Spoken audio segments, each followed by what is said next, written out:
on the docket tonight, a trial that's going to make you extremely sad and angry at the same time.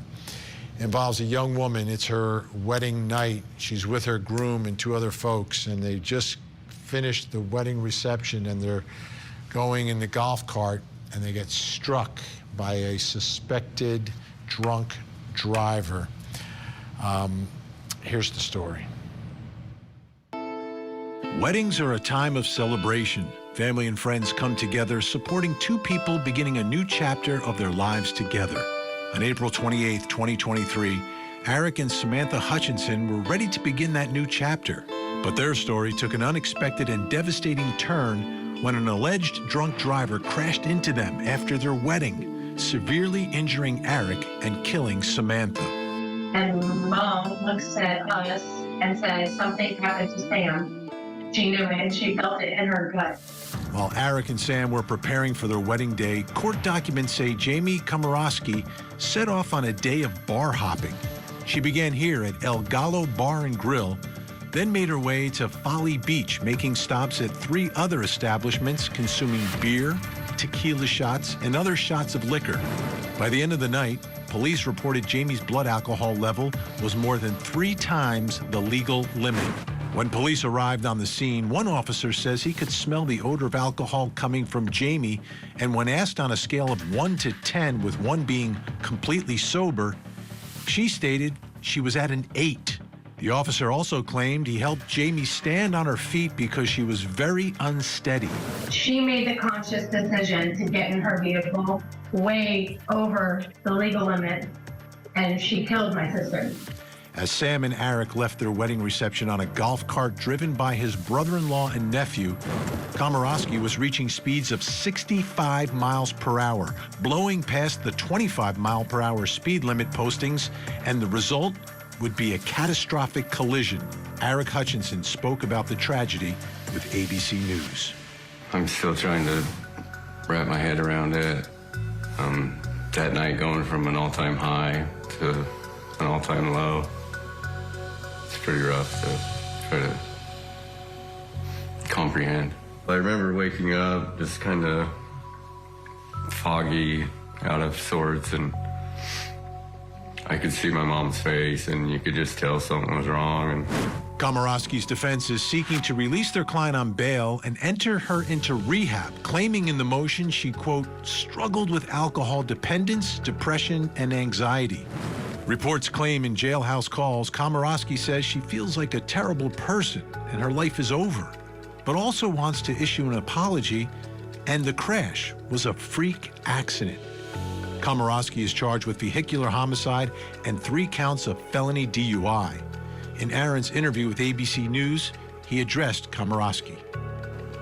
She's still an amazing human being that should not have been taken. All right, let's bring in our think tank, Al Wunsch, Darnell Crossland, Jennifer Brandt, still with us. Darnell, I'm a little perplexed here by what the defense is doing and trying to get her into rehab because she's an alcoholic. How? I mean, that's basically an admission here, isn't it, to what happened that night? It's a hard thing. So if they're trying to get into rehab and they're saying she's an alcoholic, they are, in a way, as you said, making an admission, and they're already looking at mitigation. So typically when we make a motion for someone to go into rehab who's in her situation, the court, if they grant it, they'll grant what they call a promise to appear, or ROR, and they go straight out of jail into the program. And if they leave the program before they're allowed to, then they'll be bail jumping. But if they complete the program, then when you go to sentencing, you can say they did all this program, treatment, et cetera. So it looks like an admission, and it looks like they're setting up mitigation already. And using the phrase freak accident, Jennifer Brandt, it's not an accident. I mean, an accident is like, I got a little confused, or, I was driving a little bit too close behind you and you stopped at the stop sign, and, no, like she's 3 times the legal limit, going 65 and a 25. This is not an accident. No, Vinny, it's not an accident. It's unfortunate what happened here, and it's tragic. But you also have to wonder about how did this woman end up getting into a car? She had been at a number of bars during the day, public places. It wasn't like she was drinking alone at home. Presumably seen by a number of people, being served alcohol. So how did she end up getting in a car when she couldn't even stand up without assistance, when she was slurring her words, when she was smelling of alcohol? So certainly she bears the responsibility. She was the one that was behind the wheel. But what about all the places that served her? And what about all the people that saw her?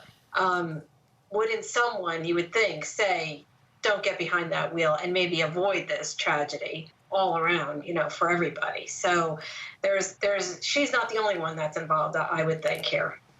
And Al, I understand in a straight DUI case where someone is driving under the influence, but they don't get into an accident, they don't kill anybody, they don't destroy a life. It's all about, getting your life straightened out. Here, an admission of the alcoholism, the evidence of where she was that night, the blood alcohol results. I mean, you put these things together. I don't know where she thinks she's going. Well, Finn, you got to, I think it is important. If she does have a problem, she should get help. It's not doing good for her to sitting in the jail cell. Let her get some help, come back, and she can sit in the jail cell. Part of anything to do with prison is supposed to be some form of rehabilitation. And recovery is one of the biggest things. Admitting that there's a problem is a very important step. And you said it like a freak accident. Let's keep in mind that this was a golf cart that they were driving in. Okay, were there taillights on the back of the golf cart? I've been on golf carts and golf courses. There are no lights on a golf cart. I'm not necessarily saying that the victims are at fault by any means, but there are certain aspects of this case that need to be looked at. And, if a vehicle in nighttime has no markings on it and no lighting and no, reflectives on it, that is a freak accident. Maybe she didn't see it. I agree with Jennifer. I don't think she saw it because she's 3 times the legal limit. She's going 65 miles an hour. In it's 25 miles an hour for a reason. It's for a reason. If she's truly, but if she's truly an alcoholic, she may be a functioning alcoholic, and she's able to do that. And the fact that she's, she is involved in a very serious accident, and then she's not able to stand properly, well, that could be because she was involved in a very serious accident. Okay, so there are a number of factors that you look at. No, just because a freak was driving a car drunk doesn't make it a freak accident. Oh, okay. Yeah. I'm sorry. Darnell, could we hear again about your situation with regards to your acquittal, since that seems to be the preference of everything you've said tonight? Well, Al. Go ahead. Well, I just want to help Al out here. I'm going to assume Darnell listening position. So I just want to tell Al one thing. This woman was clearly guilty, and now Al is trying to call it a freak accident because they were driving a golf cart. There's something called failure to keep a reasonable lookout, failure to keep a reasonable distance. And if she wasn't 3 times the legal limit, she would have saw the golf cart. She would have been like you and I on the road. So, Al, don't let my acquittals get you drunk over this. Stay sober, buddy. Yeah.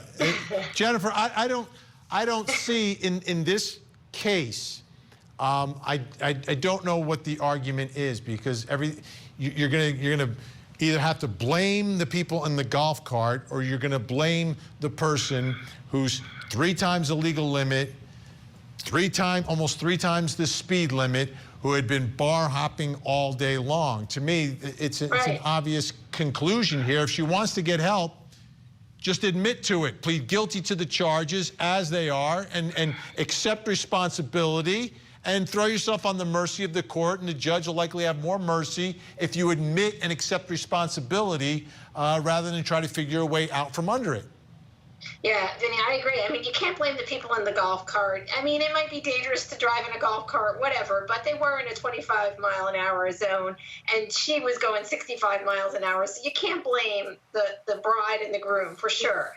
this woman I'm has a not blaming problem. But that's the best thing that she could argue is that I have a problem. I'm an alcoholic, just like I have. Some people have mental health issues. She has an alcohol issue, and that would be her best defense. That's good. Yeah, it's mitigation. It's mitigation after you admit what you did. Take a look, folks. She's not going to admit it tomorrow. She's trying to get out on bond. Bond hearing tomorrow, South Carolina. We obviously will keep an eye on it right here on your front row seat to justice. Up next.